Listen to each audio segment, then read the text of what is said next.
नमस्कार. श्रावणात माशाचं सार खायची इच्छा झाली आहे की हे असं पचायला हलकं माशाच्या चवीचं भेंडीचं सार करून पहा. त्यासाठी एका बाउलमध्ये पाणी घेऊन त्यात 4 बेडगी मिरची आणि 2 काश्मीरी मिरची पाण्यात भिजवून ठेवा. त्यात 1 चमचा धणे, पाव चमचा जिरं, पाव चमचा बडीशेप, 4 काळी मिरी, 5-6 मेथी दाणे पाण्यात 1 तास भिजवून ठेवा.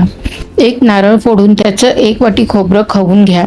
फोडणीला अर्धा कांदा, 8-10 लसूण, 2 लहान टोमॅटो कापून घ्या. 5 धुवून साफ केलेली भेंडी उभी कापून घ्या.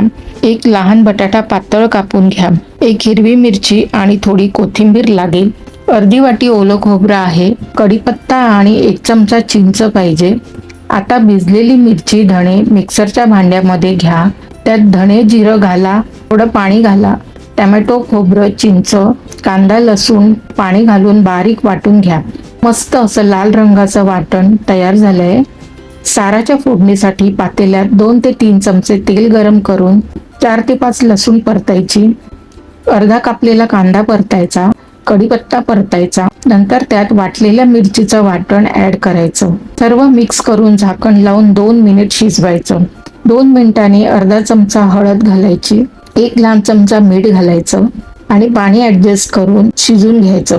साराला उकळी आली की कापलेले बटाटे घालायचे.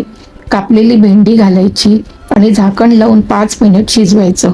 5 मिनिटांनी 1 हिरवी मिरची घालायची आणि सार ढवळून घ्यायचं. बटाटा आणि भेंडी शिजली की भेंडीचं सार तयार होतं.